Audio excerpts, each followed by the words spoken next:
Hello, my people. Welcome back again to this live section. Thank you so much for joining me again. So, I'm going to be talking about everything that happened in court today, as well as what transpired in court today. So, you guys were aware that Mazi Nnamdi Kanu went to court, which is 29th May 2025, as well as court strikes out DSS video against Mazi Nnamdi Kanu. So, everything that happened today is that the DSS has been bringing video against Mazi Nnamdi Kanu, and Mazi Nnamdi Kanu has already told the judge that the DSS actually doesn't want him to see his lawyer. Not only that, they kept on denying him his lawyer, they kept on denying him water.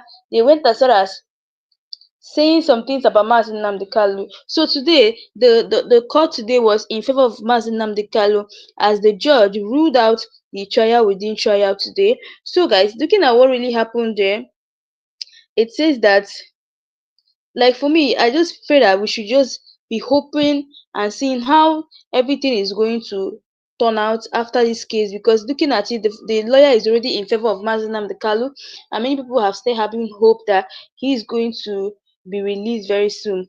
Like, I'm not going to be overjoyed with this development, because the bad news are yet to come, and zoo can be as delicious as they have always been.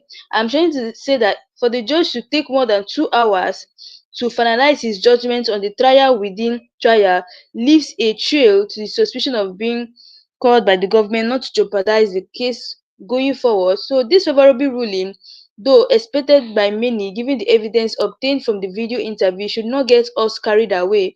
The trial continues. Remember, maybe they still have other witnesses to testify, but we must remain vigilant and don't get too emotional with this short but deserving atmosphere. Many people are saying that let us not get too comfortable with what the lawyer said, because who knows tomorrow, and there are still some witnesses that are still going to testify.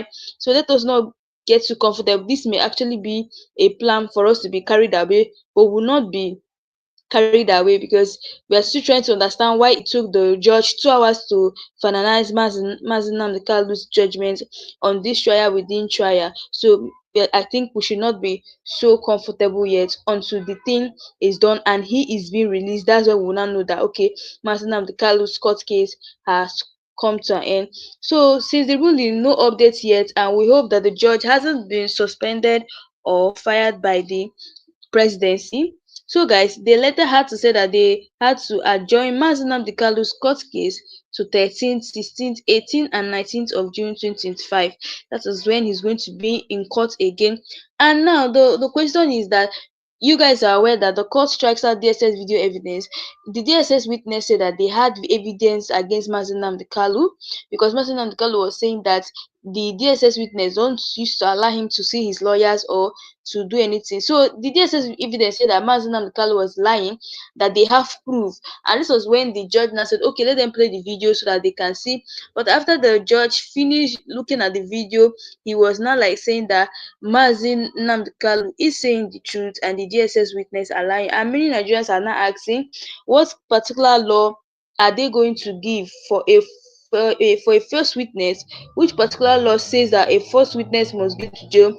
Because they're already sure that these DSS people should go to jail for false witnessing against Mazi Nnamdi Kanu, because even the judge confirmed it with his own eyes today that the DSS people are lying. These people, when I tell you that they're just there to come against Mazi Nnamdi Kanu, they know that all they're saying is a lie. These people went as far as saying that they are not sure that Mazi Nnamdi Kanu was in an underground cell, even when Mazi Nnamdi Kanu gave testimonies that he was he was threatened by one called by a man called Mr. Brown. Mazi Nnamdi Kanu gave the testimony that he was threatened by him, that he should write the statements in favor of them. That if he doesn't write the statements in favor of them, that they are going to take away his 1 hour airtime. And this was when Mazi Nnamdi Kanu told the judge that every statement he made was under pressure, was under duress. That was what Mazi Nnamdi Kanu said. And the DSS witness said it was a lie, that all they did was to guide him, that they never forced him. Like, there are different kind of lies coming from these DSS witnesses, and people are now asking, what are we going to do for someone who is false witnessing against someone? Like, you come to court, you take an oath, and upon the oath you take, you lie about everything you said in court. No, now guys, I'm sure you guys are aware of May 30th, that is the sit-at-home order. So the Nigerian government, in conjunction with all Nigerian media platform, plan to spread fake news about tomorrow's Biafra Set at Home Heroes Day remembrance.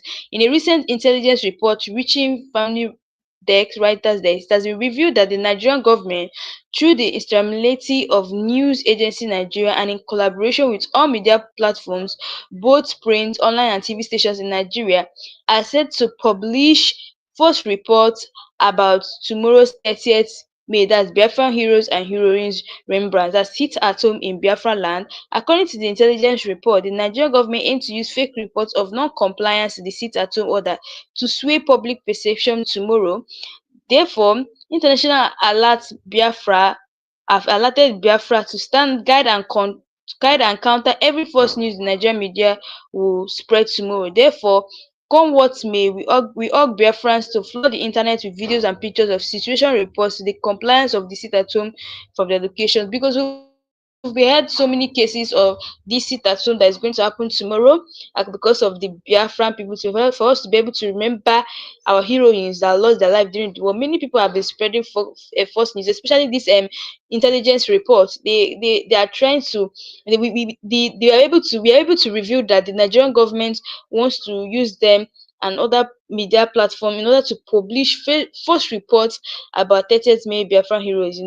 So we had to notice on time, and now we're urging all Biafrans to be actually posting videos of what is going to be happening tomorrow, 30th May, because we all know that there will be a sit at home on 30th May for us to be able to observe the people who died during the Biafran war. Now, there's something I don't really understand, because this 30th day is a normal day, just like Peter Obi will say and his lawyer say 30th day is not a day that will force people to obey, like to force people to sit at home. People have the right to sit at home or not. We're not forcing anybody, just like Master Okpara, the lawyer of Mazi Nnamdi Kanu said, and even Mazi Nnamdi Kanu said it's a voluntarily something. You can just really need to do it. They're not forcing anybody. So I don't understand why the Anambra police will be opposing the statement sit at home, asking people not to sit at home, that they should come out and do their daily activities. Just like Mazi Nnamdi Kanu is saying that we are not forcing anybody to sit at home.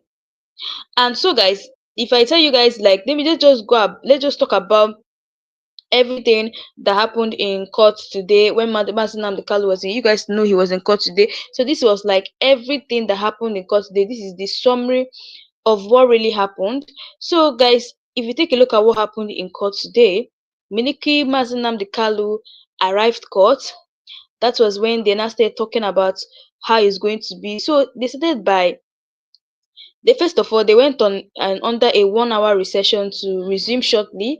Then after that, when they came back, Orokoro said Kanu has just informed him that the written statements were made under duress, and he told the court that DSS operatives denied Kanu access to his lawyer, threatened to deny him bail, and withheld his daily hour of fresh air, which was recommended due to his health. This was what Mazi Nnamdi Kanu told Orokoro, and Orokoro had to talk about it in court today, that this DSS has denied Mazi Nnamdi Kanu access to fresh air. And I think this is the reason why Mazi Nnamdi Kanu was bleeding through his nose. And I think that was what worsened his health condition. It was really bad. So reading on to the next, he said that the counsel to the federal government, that's Adeboya Awolomo, tendered 2 video compact discs containing the interviews and 3 copies of statements allegedly written by Kanu. While the defense team did not initially oppose the exhibit, one of the senior advocates presenting Kanu, that's Paul Orokoro, later raised an objection. Then after Kanu's testimony, the trial was now closed, and this was when Mazi Nnamdi Kanu was saying, Mr. Brown threatened me that if I don't do what they ask, they will stop giving me that 1 hour break. Kanu said through his lawyer during cross-examination by the prosecution, Kanu insisted that some parts of the video interview played in the court has been edited out. He also claimed that DSS operatives ordered him to write the statement, because the video they played in court was as if they cropped it, just like Mazi Nnamdi Kanu was saying. It was not aligning with what happened. So when the DSS people were giving their own thing, when they were talking about their own thing, Mazi Nnamdi Kanu was telling them this is not what happened. They have cropped out that video. That's what Mazi Nnamdi Kanu was telling them. So, guys, let's actually take a look at what these people have to say about what happened in court today, as well as what is going on in Mazi Nnamdi Kanu's court case, the way these people are collaborating together, as the Interpol and the International Interpol, the way they collaborated not to bring in, as well as the involvement of British government in this case. So guys, take a look at this Nobody video. is asking how Nnamdi Kanu was brought into Nigeria from Kenya. In fact, everybody has stopped asking. But that's a question that we should ask. Nnamdi Kanu is a British citizen. The British were also part of this whole thing, because it will never have succeeded without British support. The DSS has come out to say that they are not the ones that did it. The witness during Nnamdi Kanu's court case said that he was from airport. He received Nnamdi Kanu and took him straight to the DSS dungeon. Then you ask, who exactly carried out that mission? The British agency and Nigerian agency collaborated to pin Nnamdi Kanu down. That goes on to show you the reasons why there has been no effort by the British to support Nnamdi Kanu and make sure that his stay in DSS comes to an end and in fact gets his freedom.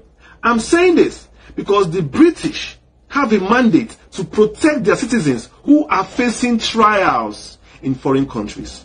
Yes. Yes. Fact check me. In fact, I'm going to read you something now to show you the rights of British citizens, to protection against unfair trials in foreign countries. And in fact, they have a mandate. The British consuls have a mandate, to stand by a British citizen who is undergoing trial in foreign countries. And since Nnamdi Kanu has been going in this trial, have you seen the British recently come to his aid effectively? In fact, let me tell you, to add to you, the British fight against illegal detention against its citizens in foreign countries. Yes. They fight against it. They lobby against it until that person receives fair trial and fair sentencing. That is the extent the British can go in ensuring that anybody carrying their passport will never be left behind.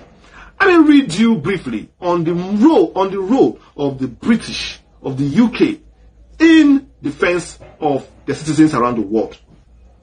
Listen very carefully. Number one, the British provides consular support. Yes, from the embassy of the country that the person is being held, the British ensure that the person is tried in line with local and international, international standards. And also, it will raise concern if the trial process appears not to be fair or the rights of the person are being violated. This is one point of what the British does to ensure that their citizen is not being, witch hunted or so. And so far, Kanu has spent 4 years in the DSS dungeon. Have the British ever released any statements to say the trial was unjust? Because 4 years in DSS dungeon is not a trial. It is just even now recently that a trial had decided to begin officially. So why haven't the British come out to condemn or pressure the Nigerian government in trying this man rightly and making sure that Nnamdi Kanu doesn't languish in solitary confinement? That is food for thought. That is the food for thought. Number two, monitoring of the case.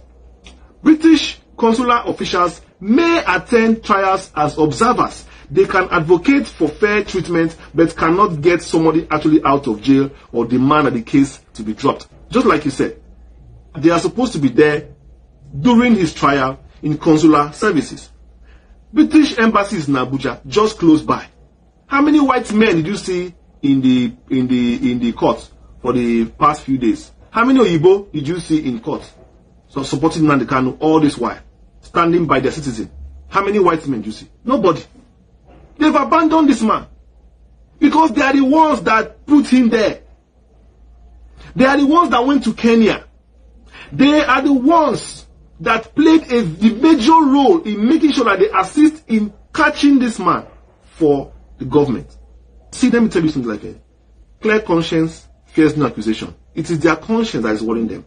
How can you put somebody in cell and be coming to the cell to check the person? You cannot do it now because you are the one that put him there. Look at the court. They're not even in the court. You don't hear any statement from them. They have Twitter account, Facebook account, UK in Nigeria. UK government in Nigeria has accounts. Have you seen them tweet, say anything about the citizen? If Nnamdi Kanu was a white man now with that passport, you will never hear word in the House of Assembly in UK. You will never hear what they will talk about it until tomorrow comes. Let's keep on going. Diplomatic pressure. High profile or controversial cases where due process are not followed or allegations of torture arises. The UK government may raise the case at diplomatic levels or with international bodies. Yes! That is what I'm trying to tell you. When this Gambian of a man that had Binance had issue with Nigerian government and he was nearly condemned to prison, what happened to him? The US government increased pressure, did everything possible to ensure that the man was, released and sent back to the country. They had to cancel all the trials. They had to cancel all the cases that he had. Everything struck off overnight.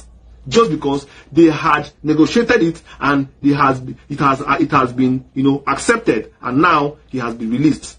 Whatever they did under the board, we don't know.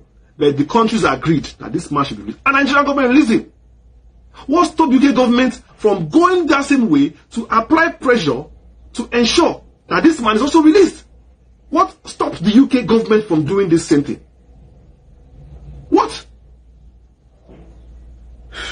Okay, let's go on. Humanitarian and legal rights advocacy. The UK may push for improvements in prison conditions or medical care. In some rare instances, they might assist in appeals or requests for clemency, especially in death penalty. KANU was sick the other day. You could of his ear, his chest, his heart, everything was worrying the guy. Did you see UK government pressure? He was even saying that he should go and see his doctor. They refused. The government refused. Did the UK now come and say, okay, we want our citizens to receive proper medical health care. We are sending in doctors. Okay, send in doctors from UK or from the embassy to take care of this man. Did you send in any doctor? Nothing. They've abandoned this man. And what do you think? They abandoned him because they are the ones who put him there. These imperialists are not to be trusted at all. They can do anything for resources. Anything for resources. They can throw anybody under the bus for natural resources. It's always for the greater good of their country all the time. They don't mind. Number 5, no legal representation. The UK government does not pay for legal costs or represent citizens in court. That one is okay. KANU never asked anybody, to pay his legal fees. He never asked anybody to represent him. All he wants is consular support. Yes, consular support is UK support. Your country supports you, backing you. It goes a long way. It's like somebody, you have a problem with somebody, you don't have anybody to protect you or to stand for you. People look at you, where's your father? No day. Your mother? No day. Your brother? You don't have. Your sister? You don't have. They can do you anything they like because you don't have anybody. But why would the UK come and provide such support when they are the ones that actually put him in that place? It's the UK that put Nnamdi Kanu in that cell he is now. They are the ones that bundled Nnamdi Kanu on behalf of Nigerian government. I will say it again, clearly.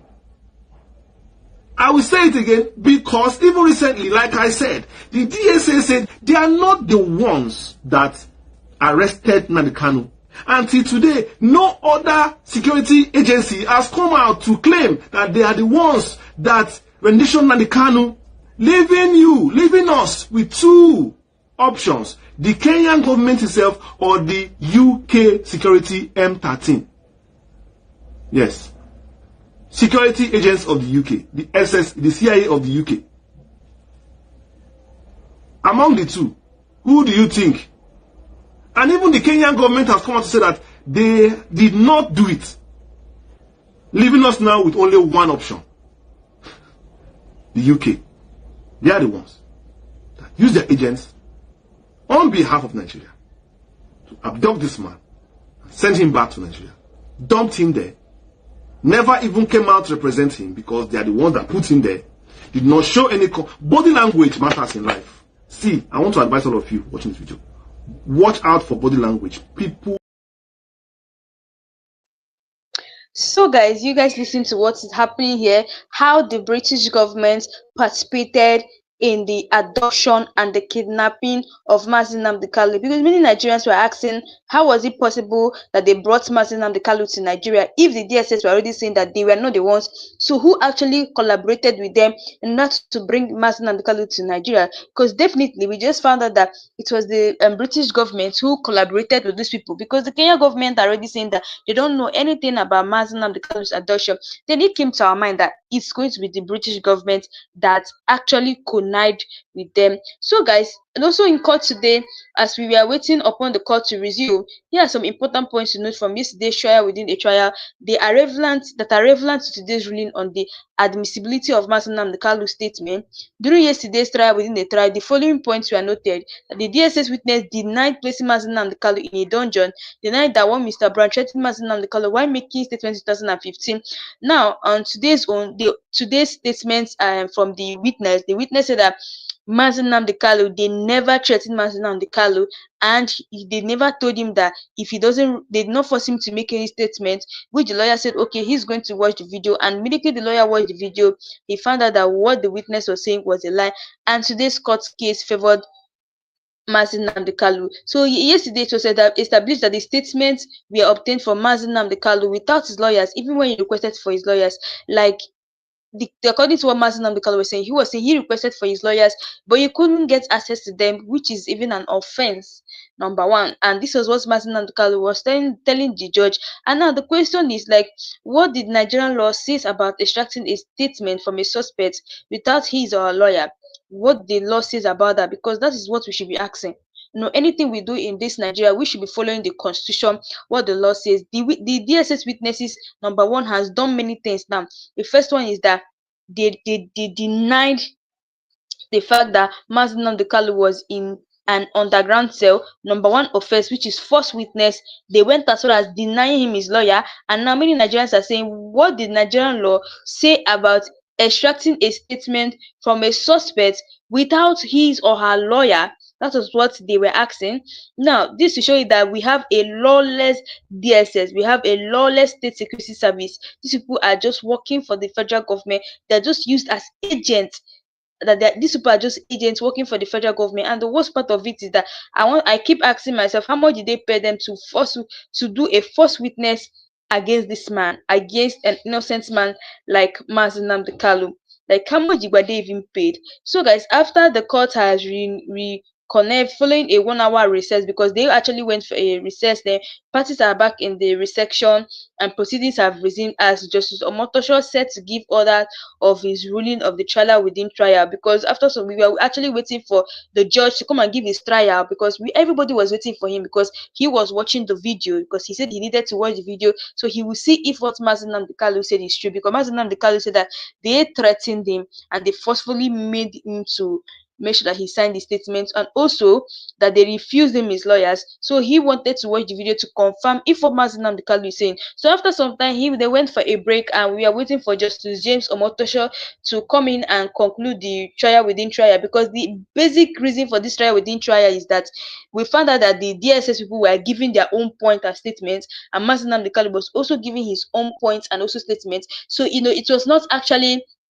tallying, so they had to like do the trial within trial to know the people who are saying the truth and the people who are not saying the truth. So after everything, then the presiding judge Omotosho has ruled on the trial within trial in favor of Mazin Nnamdi Kalu. Immediately after the break, he came back and said that he has ruled on the trial within trial in favor of Mazin Nnamdi Kalu. So all video evidences of the defendants making oral statements or written statements are presented to the courts by the prosecuting team has been rejected by the courts and are consequently no longer relevant to this case. The judge stated that the defendant's statement was made under duress, and in the absence of his legal representative, the judge dismissed the trial within trial case in the favor of IPOB leader, and many people were so happy based on this. But now I feel that we should not really be overjoyed. Let us see what the judge is really going into? Is he trying to use this as a form of a way to divert our mind from what is going on? So many people were now reacting to what the judge said, and people went as far as asking, what about the kidnapping and extradition redemption? Isn't that something the court should look into, as he was not properly brought to court? That was what many Nigerians were saying, because people are reacting to it. The first person said, what about the kidnapping and extraordinary redemption? Isn't that something that the court should look into, as he was not properly brought to court? So the next person said that, I think it's a test run of the game. We shouldn't be overjoyous to see the next card they have to play. They will give us small wins to evaluate our assessments and then divert the whole process. Mazi Nnamdi Kanu is already a potential winner of this judicial battle, but we know our enemies. So this person here is trying to tell us that we should not be too overjoyous. Let us see what their next card, because this will may actually be playing a game. So they should not use this, they let us not use because of what the judge said, and divert our excitement and the whole process. So we should just keep our fingers crossed and let us be looking forward to what is going to happen. But though we all have in mind that Mazi Nnamdi Kanu must be released, and that is what we are agreeing to. So reading on to what this person said, this person said that, and this one was saying that, I think this one said is not yet true, but then after the case, Nigeria will know that Nnamdi Kanu is a country, a generation, a tribe, and finally a law.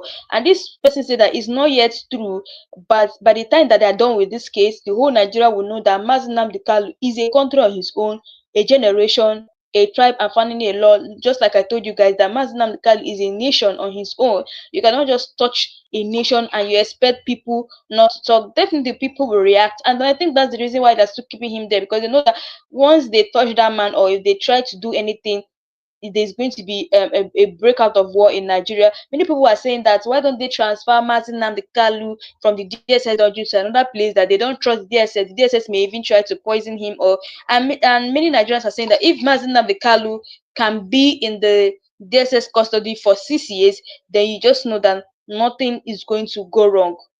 If he can be in the DSS custody for 6 years and they have not tried to do him anything, then just know that nothing is going to happen, because they know that once they touch that man, it's over for them. That's what that's what that they have been wanting us to do since. We are not going to give them the war back to back if they try anything to Mazi Nnamdi Kanu. So let us actually, for me, I think that everything is looking staged. What the judge said, everything is looking staged. So let us just be on alert until an innocent man is freed. These people are just playing hide and seek, but let us just be focused and be on our alert.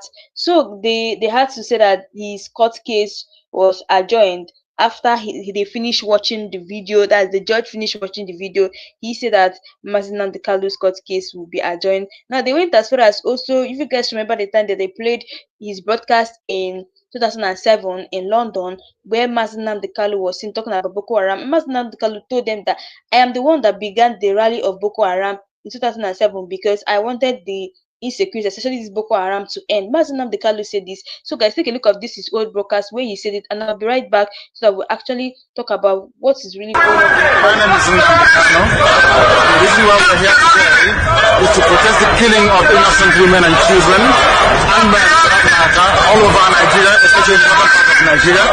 We are not happy. We are not pleased with what is happening, and that is why we're here today. As you can see, there are a lot of Nigerians who are protesting about the killing of families, people who are determined to tear the country apart violently, and it is not something that we support.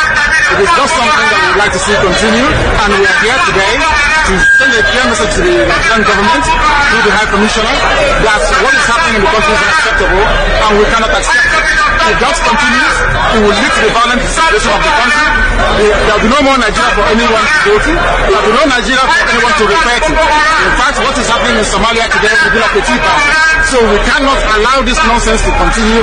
Something has to be done. And the consequences of the actions of terrorism in Nigeria must be driven home to the people.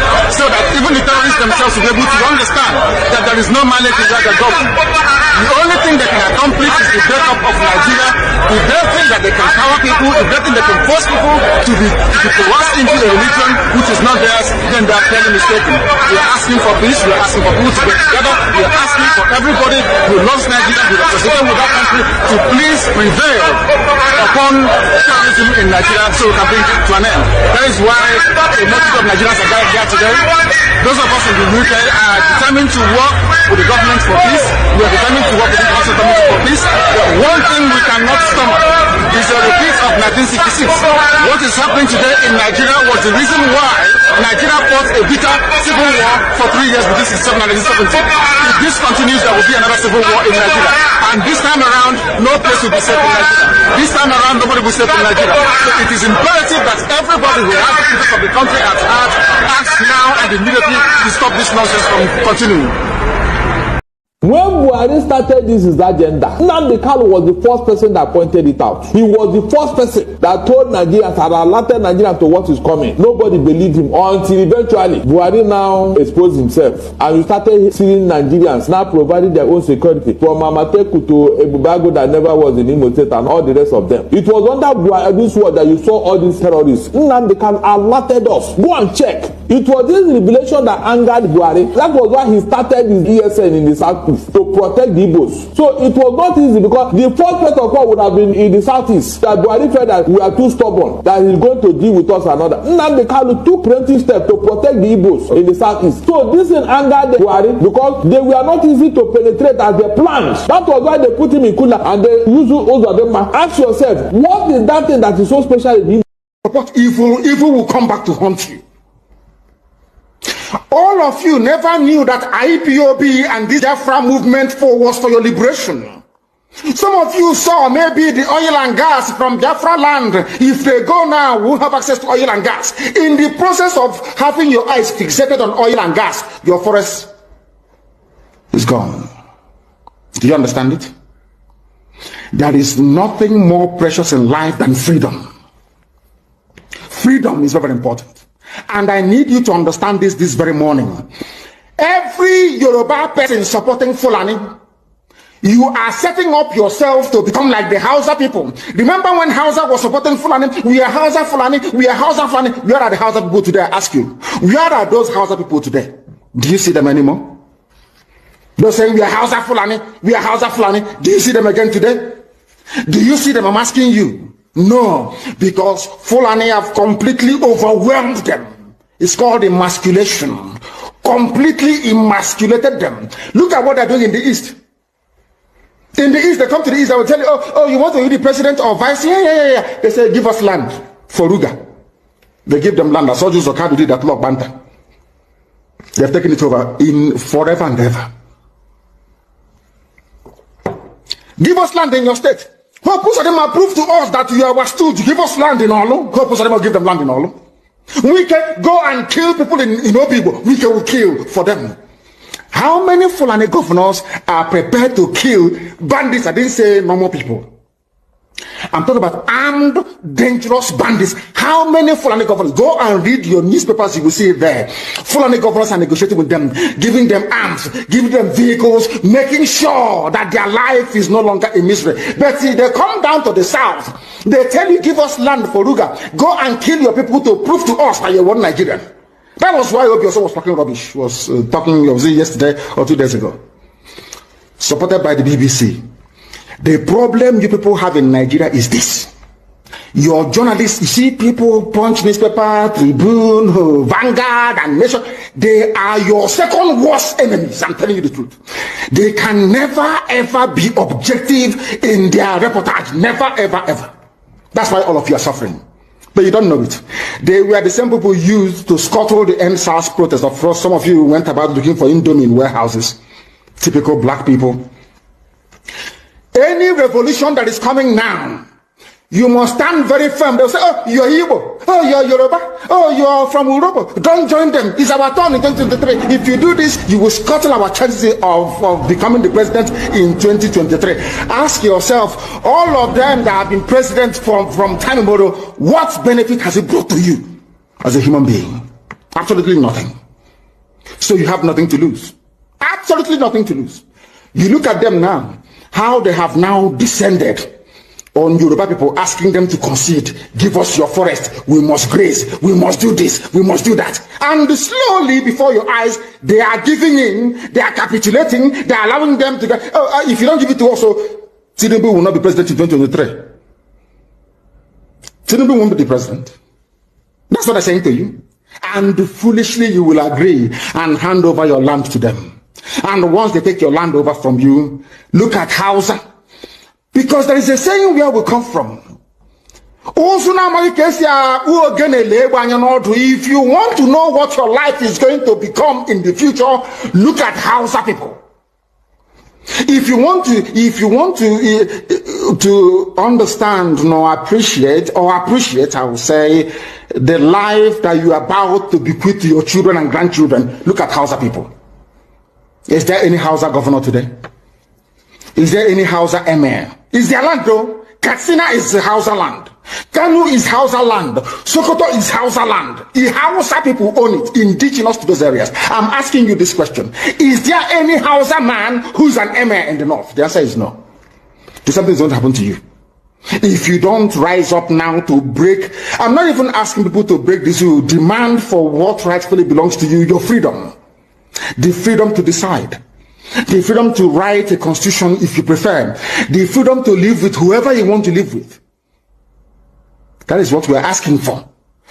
NNAMDI KANU has not done anything that other people from other zones have not done. We know about Sunday Igboho, of the Yoruba nation agitator. We know of the Boko Haram people that say they want a different country where Western education is an abomination. These people have been released. Not just that they have been released. In the case of Boko Haram, they've been re-assimilated to the society, given plum jobs, even in our military. They've been given money and been resuscitated, reconciled, and rehabilitated. Why is NNAMDI KANU's case different? There is an ethnic and some unnecessary bias that is keeping that man in jail. The government should be wise enough to release this man. You can use the Julian Assange option. If you don't want to say you are losing face, you can release him conditionally. You can release him unconditionally. As a lawyer, I've watched the legal issues very clearly. And I saw that even in the courts, from the High Court to the Supreme Court, there are discordant tones amongst them. Even in the issue of bail, some of the tier of the courts are granted him bail.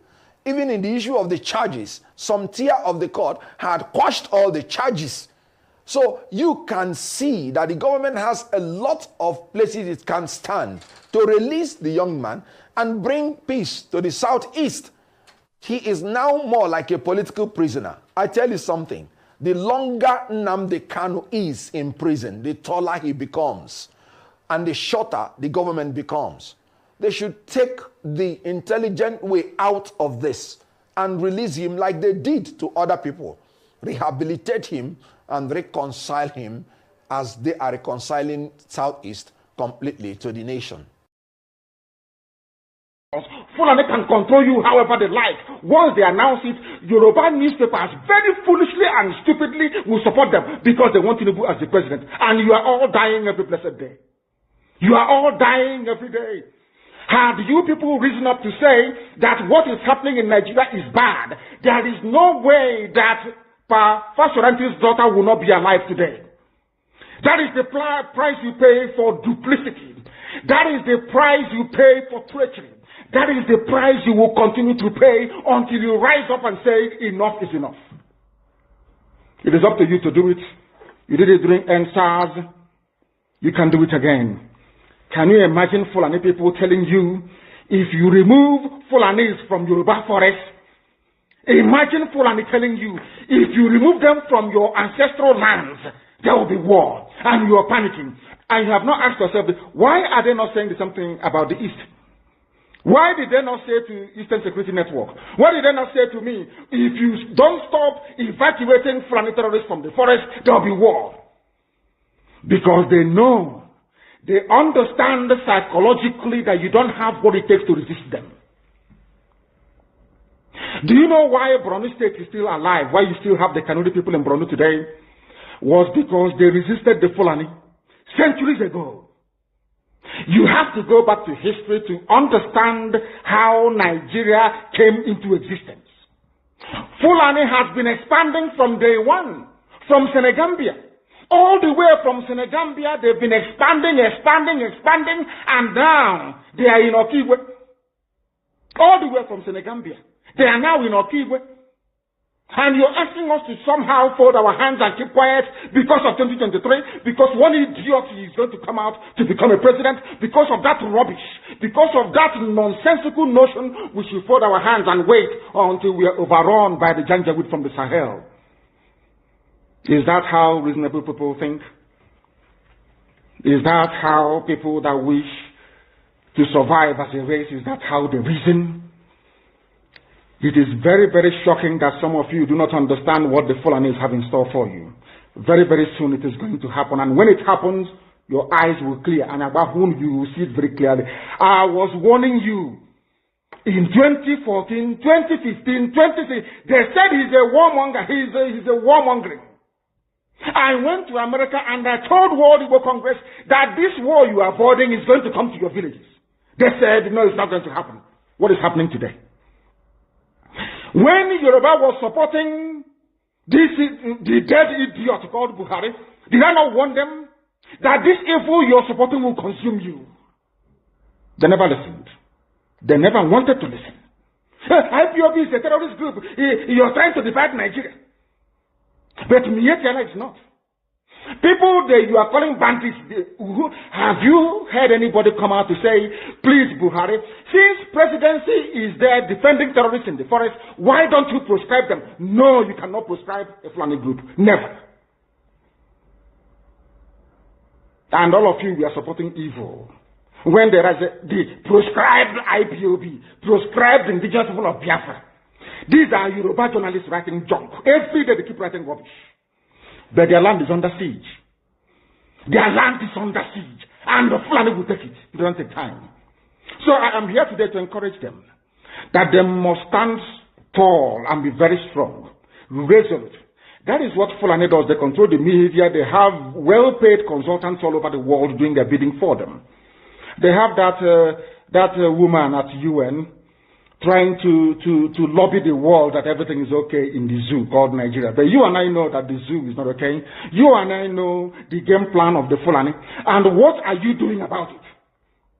Nothing. Every day you read, you lament, you complain. Every day you read, you lament. And that's all you do. That is all you do. You read, you lament, you complain. You do nothing about it. Your lives are being taken away from you. Your forests are being occupied. Your mothers are being raped. Your daughters are being abducted. And the whole national government, presidency, is supporting such people.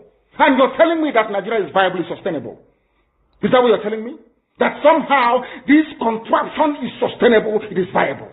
It can never be. Because the more you stay in one Nigeria, the more you are inviting the Fulani to take over your ancestral lands, take over your villages, and to make life a misery for you. That is the end game. That is the outcome. If you doubt me, go and do a bit of research. Ask yourself, who are the Hausa people? Who are the Nupe people?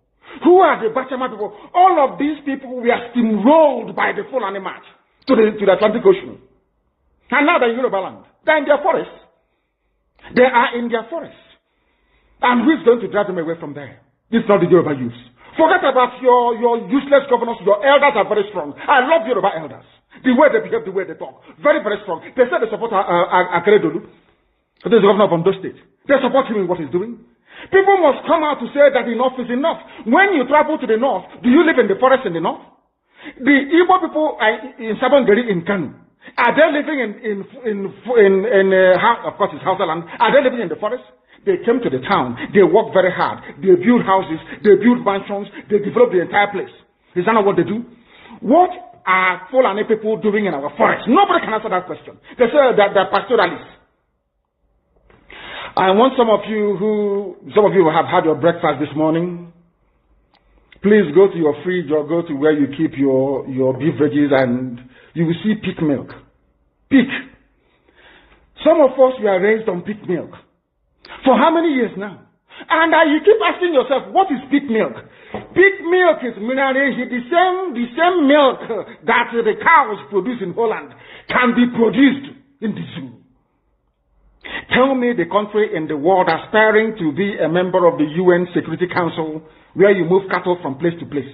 Are you people well at all? You so-called Nigerians, are you normal in the brain? I'm asking you a simple question.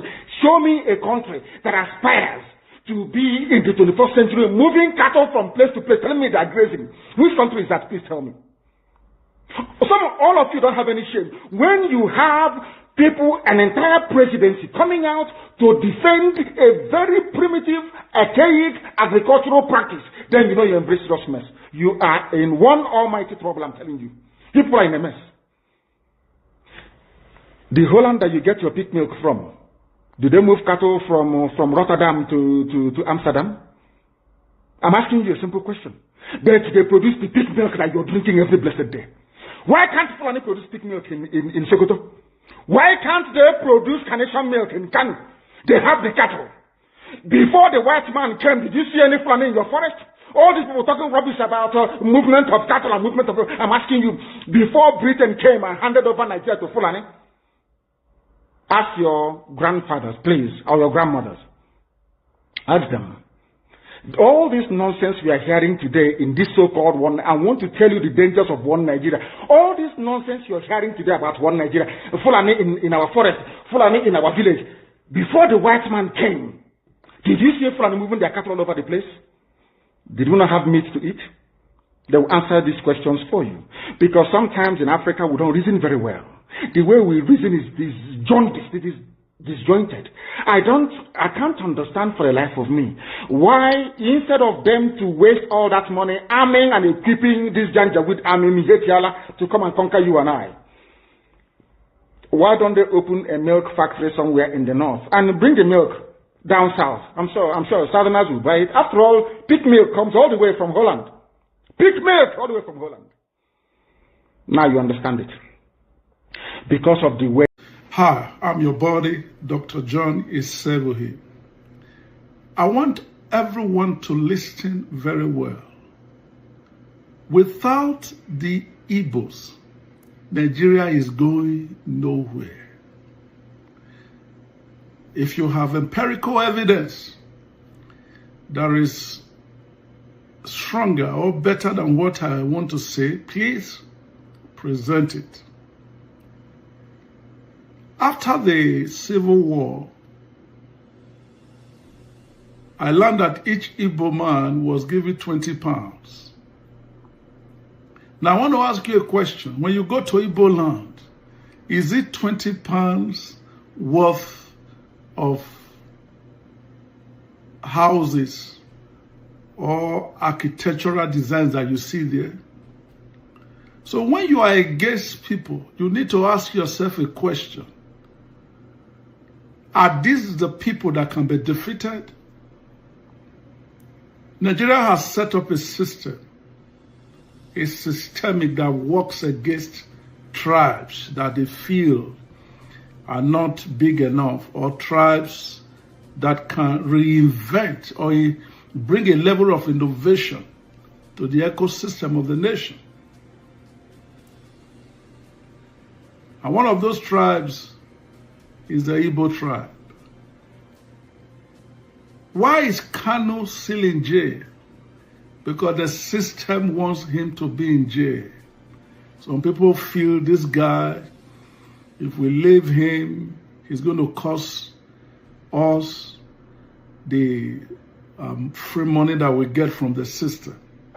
Now that you have heard KANU and you have heard Simeon Ekpa, has insecurity abated? The answer is no. Now look at the last JAMB exam. A whole tribe, the 5 states, they said it was a computer glitch. Ask me which tribe would take that. I'm from Edo State. And if that had happened to Edo State, I will speak out. But as a child of God, anywhere there is injustice, it behoves on me to come out and speak the truth. Why will you just a whole tribe? You said to the computer glitch, Nigeria, this wickedness too much. What you guys have to understand is this. God is always on the side of the oppressed. And until Nigeria learn to integrate the Igbos, we are going nowhere. I have done statistics of all the black tribes in the world. Listen to me. If there is one tribe that would drive the revival or the economic revival of the black race, it is the Igbo man.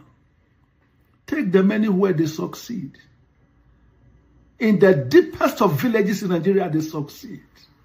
Does that not tell you something, that these are not people you should keep oppressing? Almost the youngest billionaires in Nigeria, they are Igbos. The richest tribe in Nigeria are the Igbos. I don't care what anybody say. I mean, the data is here.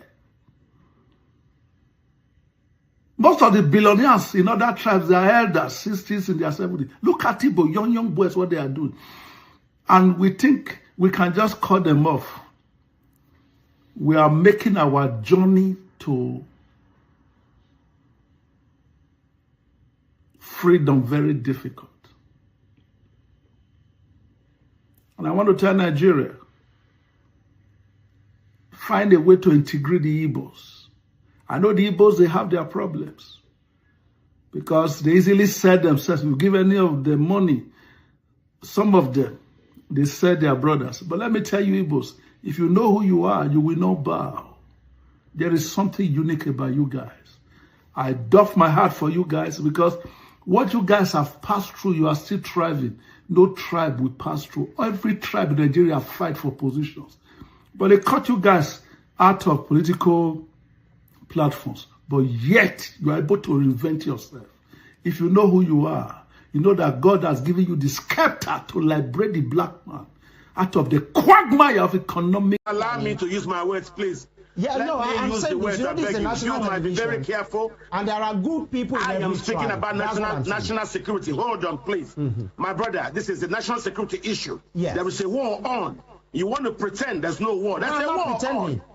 I'm only saying there are a lot of you journalists are part of the problem. You don't want to address the truth. There's a war on. Why are you saying you're not pretending? There's a war on. People are being killed everywhere. You're saying there's no war. What do you mean you're not pretending? You are. You are part of the problem in this country. Allow us to speak the truth so that people will know what's going on. There's a war on.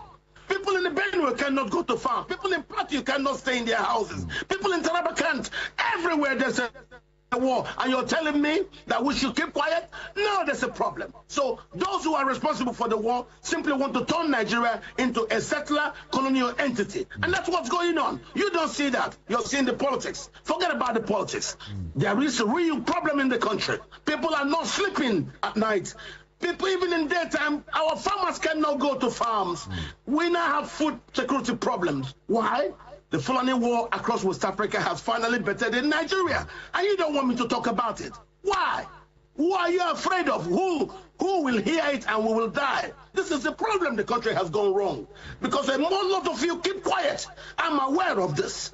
So please, when we have a problem like this serious national security issue, we must speak to it and not pretend it doesn't exist. It does exist. All right, Doctor. It does exist. All right, Dr. Nonuju. You have given your reasons for the massive defections to the APC. But my concern is this, and a lot of Nigerians have raised these concerns. Now that a lot of people are moving to the APC, like you rightly said, that most people in the South and the Middle Belt would rather vote a Tinubu than vote someone from the Fulani extraction. The question is this: can APC really contain all these, defections into their party? People have raised concerns that there might be an implosion in the APC. Do you see it that way? There's nothing wrong with implosion. Implosions are historically normal in human situations. When you put too many things inside one container, they could implode when that container can no more bear them. So when you put inside APC people from different ideological backgrounds, implosion becomes inevitable. There's nothing wrong with it. What you will ask yourself is, after the implosion, where do we go to? Are you afraid of implosion? No, don't be afraid of implosion. In most societies, without an implosion, nobody knocks the gong and calls people to come and talk and find out solutions to the crises that have undermined the community. Nigeria currently is at a crossroad. There is a war on, an asymmetrical war, and the government seems very weak about it. People are panicking and people are running, thinking that Tinubu can help. And that's the problem. If other politicians cannot, well, there's nothing wrong for the sake of security thinking that Tinubu will be different from either Atiku or Buhari. I see nothing different in Atiku and Buhari. They are the same 10 and 10 pence. So Tinubu is the only one that's different from them. If you're telling me now, and I'll talk about security situation, that's the problem. The country is in dire straits, and the security architecture looks like it has been Afghanistan. It is right now ineffective, and that's why you're hearing people talk about state police and protocols that will allow the people to be able to protect themselves. We are moving towards that. If the government cannot help, people will resort to self-help. My brother, the security situation is serious and it is real. And this is the problem. We're not talking about it. We're pretentiously talking about it on the political front. There are underplays that are driving this problem in. Yeah, and for me, I will advise anybody, go to Tinubu instead of another Fulani politician. All right. You know, we have spoken to you before on this program, especially on security. You are somebody known for your brutal opinion, which, you know, has endeared many persons, and maybe will make you not to have too many friends, because you always say it the way you see it, and that's a good thing. And, you know, we're talking about political parties, but we are rounding off. But since you mentioned security, let me just, as we crossed home on that, there have been, in fact, there is no more pockets, series of attacks. The Daily Trust, I mean, yeah, yesterday, if you could lay your hands on it, have a report, and I'm sure possibly you don't need the Daily Trust to tell you what we are in right now. I'm asking you this, not just as a political analyst, but as a Nigerian, somebody that has a keen interest in politics. We have been having overrunning of army bases. Even yesterday, an army base was still overrun. Nigerian soldiers are killed right now. And then, you know, I was just discussing with my colleague before you came up to say, what is that audacity that these individuals, these criminals, what do they have? What gives them that confidence that they can give a go at an army base and they are succeeding? Even when some of them are affected and killed and neutralized, they still had it done yesterday. We don't know where is next. What is that audacity that they have? Many persons said, okay, we now have a southerner, somebody who is a big personality that will not pan to any concentration. I'm talking about Tinubu, that he will do what is right. But now we're having overrunning of army bases. Many persons are saying the Minister of Defense should go. But for me, primarily, what is fueling this audacity of these criminals to give a go at an army base, and they have been doing it repeatedly? What do you think is the problem? One, the military are not united. Two, because of under the Buhari administration, there was a large-scale Afghanization of the Nigerian security services. And when I mean Afghanization, you understand what it is. It's the penetration by political interests into the security services to actually plant soldiers who will do things in line with their own security intentions.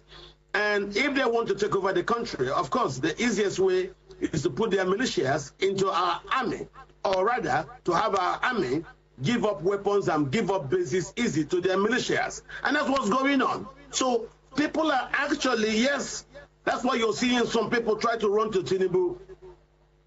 But sometimes they might also stop running to Tinubu and start organizing for themselves. I foresee people resorting to self-help. You see the army base. Ask yourself, I've said it on this program before, Tinubu might have taken over power, but is he in charge security-wise all over the country? I don't think so. There are a lot of infiltrations perpetrated during the Buhari period that Tinubu has not yet been able to undo. You now see a lot of those taken into security services, people who are said to be the radicalized element from Boko Haram. It is those radicalized elements that are now showing the Boko Haram and all these Islamist fronts, militias, what to do in the country. At the end of the Civil War, Nigeria was 70% Christian, 30% Muslim. But the Muslims have been fighting to try to turn everything upside down. So, and their Muslim politicians are also doing the same thing. So, I tell you, there is an Afghanization of Nigerian security services underway. And that's what I can tell you. I don't believe in all those things that are being done.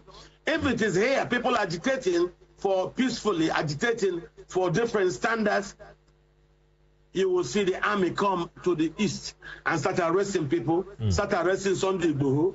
How come the army are not strong up north? Don't forget, these same security strategies were employed to undermine President Goodluck Jonathan. And now that the same set of people are not happy with President Tinubu, they are now employing the same strategy to suddenly undermine President Tinubu. That's why I'm telling you that what you're having now is an Afghanization of the security services. So that has been known for a very long time, and I have been very strong on this. Speaking about security, when most people were very afraid to even allow me speak, what happened today is all over the place. What I've been saying for the past 12 years, is it not all over the place? And these were products of hard research findings.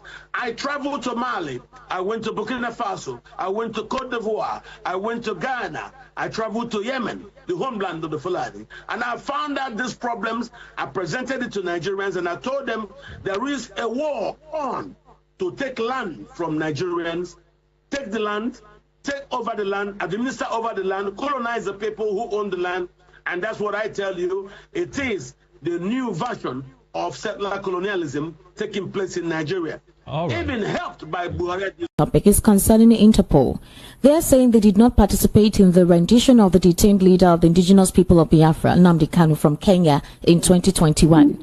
And that particular denial was given by the Vice President of Interpol Africa, Garba Umar, during a television interview, specifically on News Central Television. What's your take on that? So if Interpol was not involved, then who did? That will tell you the way they are looking at Nigeria. You know, all these lies is an embarrassment on his own. No. Who is lying? Wait, Barrister, I want to clarify something. Who is lying? Interpol or the Nigerian government? The Nigerian government said it was in collaboration with Interpol. Interpol, in fact, they are 110% right. If Interpol were to be involved, they will tell you. They will be the ones to even hand over NNAMDI KANU to the Nigerian government.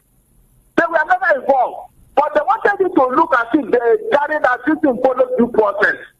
Remember, that was one of the reasons why the United Nations was angry with the Buhari government. They wrote a letter concerning that revision. And that is one of the reasons our courts here have condemned it. So they are not trying to make it look good. That what they did was all right, that they followed due process. That's why they are lying all over the place. So if Interpol... But the people have come to clarify themselves because if you tarnish their image, that's a criminal offense. But there is something... If they do not clarify themselves, Interpol will not look like a rogue organization. There is something that Umar... So my people, you guys have listened to this video, or this what's about, because of these videos are all talking about insecurity as well as Mazi Nnamdi Kanu's trial. Now, after everything, the judge, as omotosho, had to rule out Mazi Nnamdi Kanu's case, saying that they have found out that the DSS witness lied, so they had to rule out the case, and now the case is in favor of Mazi Nnamdi Kanu. So you guys are already aware that tomorrow is sit at home in the southeast, so we shall be on alert tomorrow. The Nigerian media are planning to sabotage tomorrow's massive sit at home. They have already prepared their news headline against tomorrow, waiting to post it by 8 to 9 a.m. Some of the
So guys, also you have to take note that we need to serve as coverage tomorrow. We need to post empty streets and deserted market, banks and schools in area. Do it strategically and return to your houses. We shall premempt their lies with facts. You can emboss me empty streets of Biafra land tomorrow for wider publications. We are in millions. They are just few. We are volunteers. They are under government payroll. Like these people actually want to spoil Biafra Day by saying that nobody is observing sit at home. So we need to start covering up everything. So guys, tomorrow we shall shut down Biafran land in hour of Biafran fallen heroes and heroines. The entire Biafran land shall be on standstill in honor of brave men, women and children that were starved to death by wicked Nigerian government. The sky shall open and the spirit of our fallen heroes shall rise. Tomorrow we shall again renew our covenant with them. Their bravery will never be forgotten. As long as man walks on this earth, we shall continue to remember them until the end of time. Tomorrow is scared to us. Tonight we shall perform our rituals and invoke the spirit to rise and dwell with us, because tomorrow is Biafra Heroes Day, which is 30th May. We shall observe for people who that fought for the freedom of Biafra. We will remember them tomorrow. Is a remembrance day. So guys, please take note that you need to cover everywhere in your houses, cover the post, go and snap the street, the banks, and show to the public that Igbo people are really observing the sit at home. So guys, that's all we have for today. Let me know your thoughts below, and also if you know you're new to this channel, please don't forget to click the subscribe button, like and share, and turn on the notification button to be getting all the latest news in this channel. So guys, thanks for watching. See you guys in my next live section.